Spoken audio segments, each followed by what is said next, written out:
দুঃখ আসবে, দুর্দশা আসবে, আঘাত আসবে, ওগুলোকে প্রতিঘাত করা যাবে না। রাসূল আকরাম সাল্লাল্লাহু আলাইহি ওয়াসাল্লামের প্রকৃত উম্মত যে দাবি করবে এগুলোকে সহ্য করবে, কিন্তু আমাদের সহ্য করা কঠিন। সহ্য করা কি? কারণ আমরা তো রাসূলের গুনাহগার উম্মত, আমরা গুনাহগার, হাজার ধৈর্য ধরলেও পারি না। আল্লাহ যেন আমাদের প্রত্যেককে সবরের সর্বোচ্চ মাকাম, ধৈর্যের সর্বোচ্চ মাকাম দান করে। সবাই বলেন আমিন। আল্লাহ যাকে ভালোবাসে, যাকে মহব্বত করে, এমন একটা প্রক্রিয়া তৈরি হয়ে যায় তাকে সবাই আঘাত করা শুরু করে দেয়। যে মানুষটা তার সাথী ধরবে সেই মানুষটাও তার সাথে বিশ্বাসঘাতকতা করে, আর এটা না করলে বান্দা আর আল্লাহর ভালোবাসা ফুটে উঠবে না। আমি আপনারও ভালোবাসি, আপনারও ভালোবাসি, আপনারও ভালোবাসি, আপনারও ভালোবাসি, আপনারও ভালোবাসি, আপনারও ভালোবাসি, আল্লাহরও ভালোবাসি। আমি দুনিয়াতে এমন ভাবে থাকতে হবে আমি দুনিয়াতে থাকিয়াও নাই। কথা কি বুঝতে পেরেছেন? আমি দুনিয়াতে থাকিয়াও কি আমি নাই। নিজেকে মুর্দা ভাবতে হবে, মুর্দা। এই যে আমার হাতের ডান পাশ, আপনাদের হয়তো বাম পাশ, মসজিদের দক্ষিণ পাশে কবরস্থানে যে মানুষগুলো শুয়ে আছে ওদের কোনো অভিযোগ আছে? জোরে বলেন, অভিযোগ আছে? ওরা কারো নামে গীবত করে? ওরা কারো নামে সমালোচনা করে? একজন আল্লাহওয়ালার প্রকৃত বন্ধু হচ্ছে গোরস্থানের মানুষগুলো। যদি বন্ধুত্ব করতে হয় গোরস্থানে যাবেন। আপনজন যদি আঘাত না করে, সত্যের উপর থাকার উপর আপনজন যদি কষ্ট না দেয়, আপনজন যদি পাথর দিয়ে ঢিল না মারে, আপনজন যদি রাস্তার মধ্যে কাঁটা না ফুটায় রাখে, কাঁটা না গাড়ায় রাখে, তাহলে কিসের ইমানদার আমরা?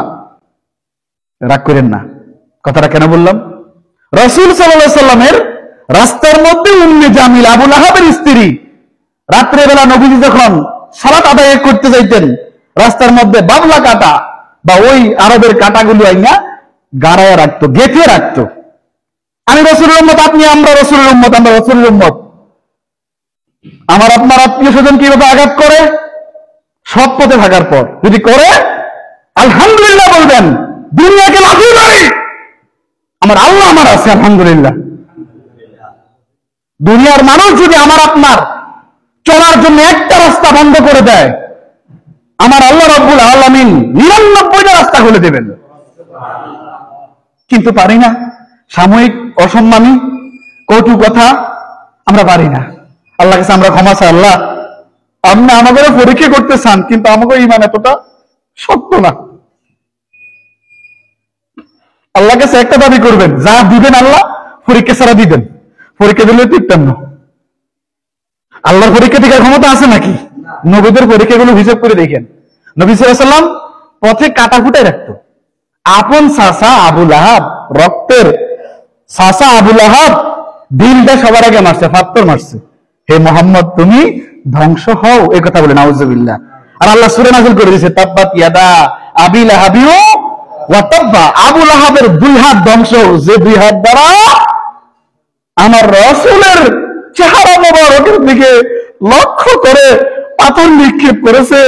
আমার আপনার ফুফা ফুফি, আমার আপনার খালু খালা, আমার আপনার চাচা চাচি, আমার আপনার দাদা দাদি, আমার আপনার প্রতিবেশী যদি আমাকে আপনাকে আঘাত না করে, সৎ পথে যদি থাকেন, সৎ পথে যদি থাকেন, আল্লাহ আল্লাহ রাসূলের পথে যদি থাকেন, থাকার পরে যখন আমার আপনার আপন মানুষ আপনাকে আমাকে আঘাত করবে, আলহামদুলিল্লাহ বলে দেবেন, আমি পারি না, কিন্তু আপনারা আলহামদুলিল্লাহ বলে আল্লাহর উপর ধৈর্য ধারণ করবেন। দুনিয়াটা কি আরামের জায়গা? আপনারা বলেন তো। রাসূল কিল্লে কিলো দুনিয়াটা মুমিনের জন্য জেলখানা। মুমিনের জেল হিসেবে এমনি গুতাইব। মুমিন ডাইনে গেল ডানের থেকে গুতানি খাইব, বামে গেল বামের থেকে গুতানি খাইব, সামনে গেল সামনের থেকে গুতানি খাইব, পিছনে গেল পিছন থেকে মুমিন কি খাইব? গুতানি খাইব। কিন্তু কবরে গেলে আমার আল্লাহ রিয়াজুল জান্নাহ বানায় রাখবেন। আলহামদুলিল্লাহ বলেন। দুশর পয়েন্ট সাল্লাল্লাহ মুহাম্মদ সাল্লাল্লাহু আলাইহি ওয়াসাল্লাম, সাল্লাল্লাহু